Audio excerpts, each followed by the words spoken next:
Chapter 7, Up from the Dust.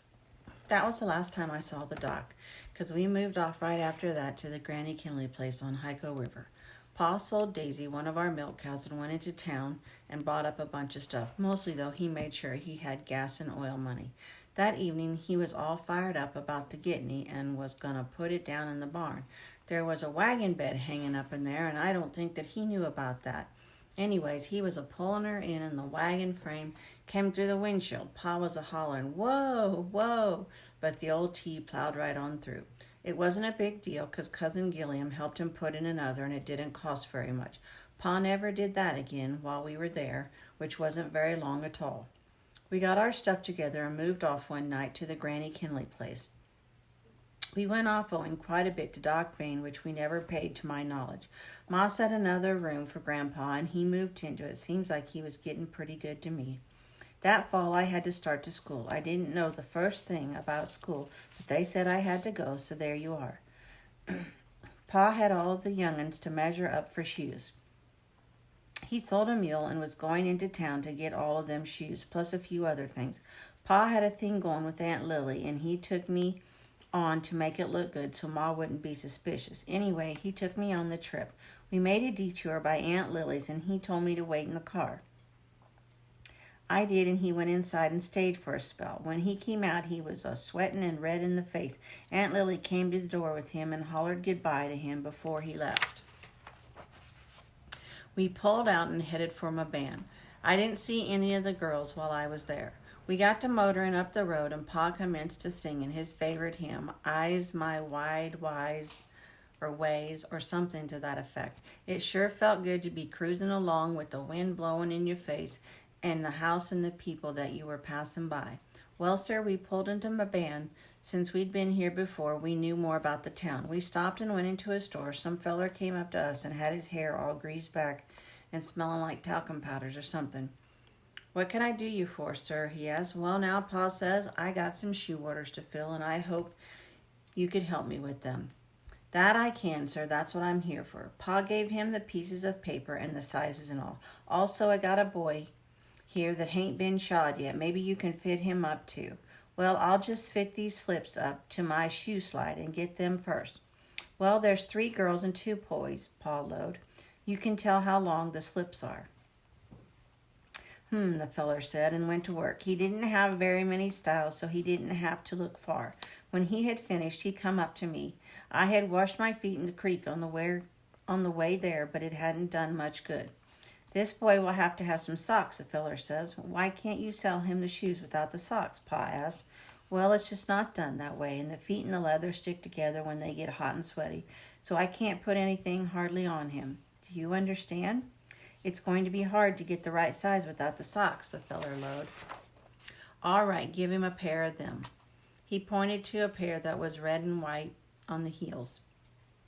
The fellow had a pretty rough time getting them socks on my feet. They looked like they'd been made for some old man that had a hard time keeping his feet warm.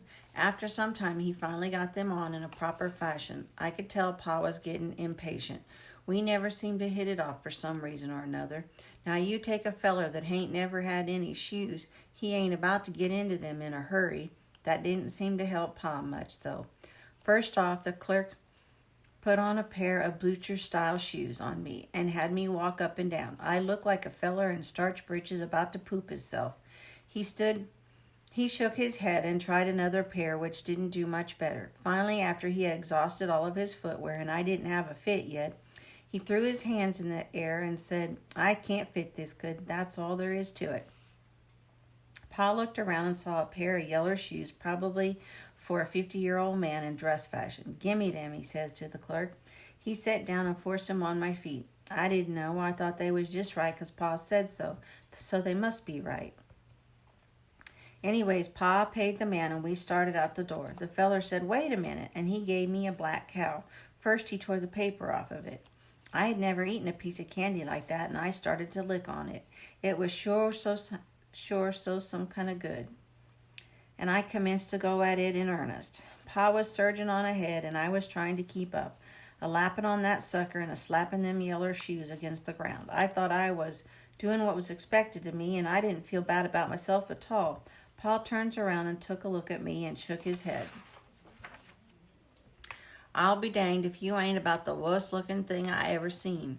Well, sir, now that put a bad feeling on me, 'cause I had never had any shoes or a black cow either, and I thought I was doing what Pa wanted out of me. Now look at you, he said, with that candy all over your face. Wipe your face, he hollered at me. I didn't have anything to wipe with, so I wiped off on my sleeve the best I could. I'll swear to you, I ain't ever going to bring you with me again, he lowed. I knew that would be all right with me, but we weren't allowed to say anything, so I just thought it to myself. We stopped at the cafe, and Pa got him 2 hot dogs, and a pop, too. He didn't offer me any. If he had, I couldn't have eaten it. Pa got all the supplies that he wanted and headed back for home, with me still wearing them yeller shoes and them cooking my feet. I wasn't about to tell Pa, though. I didn't want another run-in with him. Just before we got to Hyco, Pa pulled off the road and went down a path like a fair to a little old cabin. We pulled up in the yard, and a half a dozen hounds came a-barreling out from under the house and a-barking and a-raising hell in general. There was a couple of windows with some of them out and a rifle poking out of the window and pointed right at us. Pa jumped out of the tee and commenced to kicking at the hounds. Gus, he yelled, call these hounds off. It's me, Tom. Get you out here and get me a jug. A long, lanky feller came out with a mustache, came out and greeted Pa. Well, why didn't you holler something to me? I could have blowed you to kingdom come, driving that Gitney like the revenuers. Heck, last time I saw you, you was a riding old Charlie hoss drunker than a hoot owl, Gus lowed. He and Pa said a spell, and the dogs jumped on the car and licked my hands. They were pretty friendly when they got used to you. After a short spell, Gus got out in the woods and comes back with a jug. Pa gave him some money, and he gives him the jug. I want to tell you something, Tom. This is the best white lightning I ever made. This ain't no sugar mash. This is corn mash with barley hops. I made and proofed it with spring water, and it was made on copper. Pa pulls the cork out of the jug and takes a pull off her. He sort of didn't say anything for a few seconds, and then he said, Whoa! Woo-wee! Hot dang, if that ain't hard-cutting corn if I had ever tasted any. After a tap or two, Pa comes over and got in the tea, and we headed for home. Seems Pa was in the best spirits. We biled up in the yard with a screeching halt, dust flying everywhere. I heard Mom hollering at the young'uns, Lord of mercy, young'uns, get out of the way. Tom's drunk and ain't no telling what he'll do. Well, sir, Pa got out of the Gitney and made for the old chair under the mulberry tree. He sat down and took a pull of the jug on the hard cutting. Ma went out to see him, and he said to Ma, Take care, woman, I don't need any chatter from you. So Ma come to me, Lonnie, did your daddy get you any shoes, or did he get drunk before?